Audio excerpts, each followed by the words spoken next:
Depuis 2020, la nouvelle génération de tracteurs Classe Action 800 Stage 5 peut recevoir le système d'aide à la conduite CMOS. Cette intelligence embarquée s'appuie sur les datas du tracteur et des parcelles pour conseiller aux chauffeurs les réglages optimum et in fine optimiser le débit de chantier et la consommation en GNR. C'est en Haute-Marne, à la CUMA de Coupré, que la rédaction d'Entraide a voulu tester l'efficacité du CMOS sur le terrain. Un groupe en plein renouveau qui rassemble aujourd'hui 22 adhérents autour de ce moire, d'outils de travail du sol et de désherbage mécanique. Un projet de tracteur en CUMA est également en réflexion.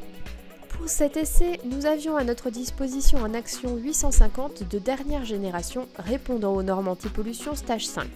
Le Classe Action 850 est animé par un moteur de 6,7 litres FPT associé à la transmission à variation continue maison, la Sématic. Un passage au banc d'essai en partenariat avec la Fédération régionale des CUMA de Bourgogne-Franche-Comté a permis de mesurer une puissance maximale de 249,1 chevaux à la prise de force au régime moteur de 1850 tours minute, ainsi qu'un couple maximal de 1072 Nm développé à 1300 tours minute.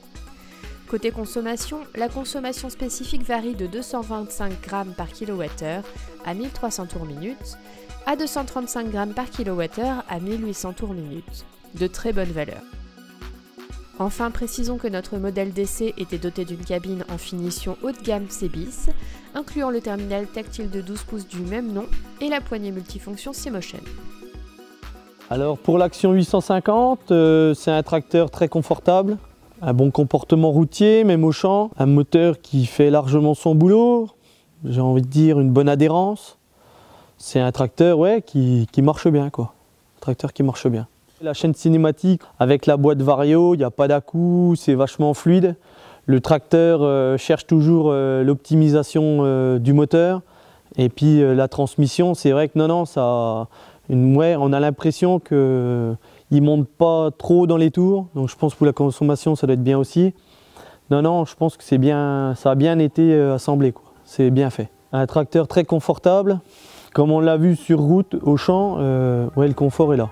C'est vrai qu'on peut dire qu'on est bien dans la cabine, quoi. Ouais. La cabine est bien suspendue, silencieuse, avec un petit bémol. On entend quand même un peu les variations de transmission, enfin surtout moteur. On entend quand même un bruit de fond quand même, quoi. Pour le comportement du tracteur, moi je trouve qu'il a eu un très bon comportement. C'est vrai que ça a bien aidé.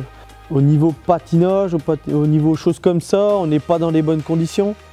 Le tracteur a bien fait son boulot, malgré que les conditions ne soient pas là. Je trouve que ça a été pas mal. Alors pour le CMOS, ce qui nous a été présenté, c'était une aide à la conduite et une optimisation du carburant. Donc aide à la conduite, une efficience au travail. Optimisation de carburant, l'un un peu lié avec l'autre. Donc c'est un peu ça l'objectif du CMOS. Arriver à faire des économies et être plus efficace au travail avec le tracteur, améliorer les performances du tracteur, de par l'ordinateur, le CMOS. Alors avant d'entrer dans la parcelle avec l'outil, on a rentré toutes les caractéristiques du tracteur dans le CMOS, la montre de pneus. On a fait une pesée par essieu pour peser le tracteur, pour peser l'outil derrière, et on a paramétré l'outil qu'on mettait derrière le tracteur. Donc là en l'occurrence le 4 os, la largeur, profondeur de travail, les conditions d'utilisation, en l'occurrence là humide, et la profondeur de travail. Et avec le type d'outil, donc c'est un outil à disque ou à dents. Une fois tout ça renseigné, on est allé à la parcelle et on a commencé de lancer un peu un diagnostic. Donc on a donné la vitesse de travail. On a lancé le diagnostic, savoir si on voulait plutôt améliorer le rendement, l'efficacité du tracteur ou la performance économique au niveau du carburant. On a lancé le diagnostic carburant, du coup il nous a demandé pas mal de paramètres, savoir si on avait lesté le tracteur à l'avant ou pas. Après on lui a dit, on lui rentre tout ça. Oui, non, on a lesté, oui, non.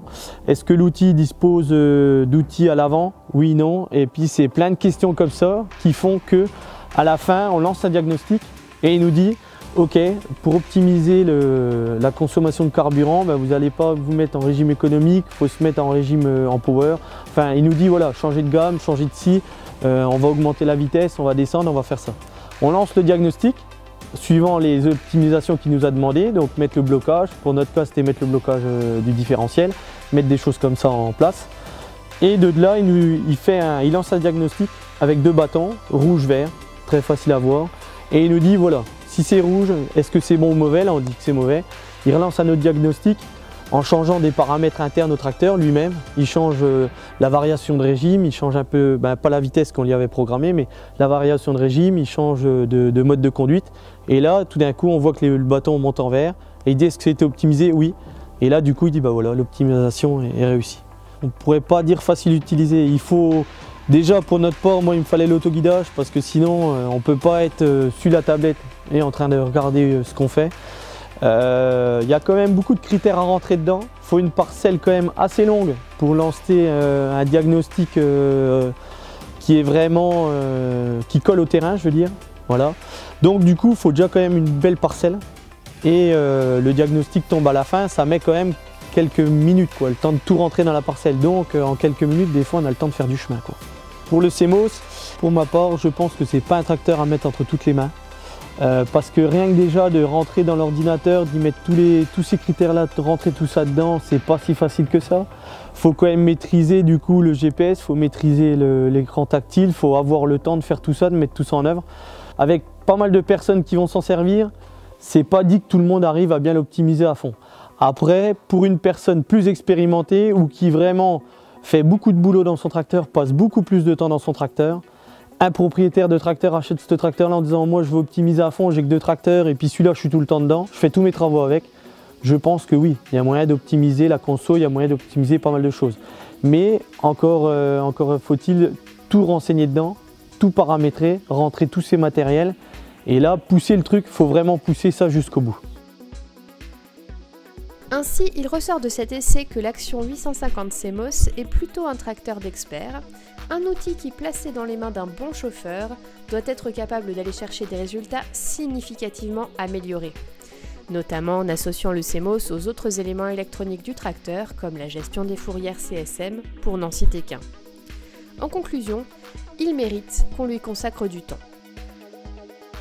Au final, à l'heure du verdict, Pierrick Vezaigne retient 5 points forts du Class Action 850 CMOS.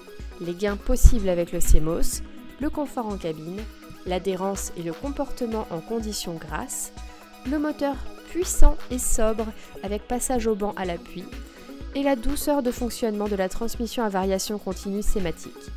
En revanche, il y a selon lui 3 points à améliorer, le temps de prise en main du CMOS, la visibilité arrière et sur le côté droit, ainsi que le temps de diagnostic du CMOS au champ.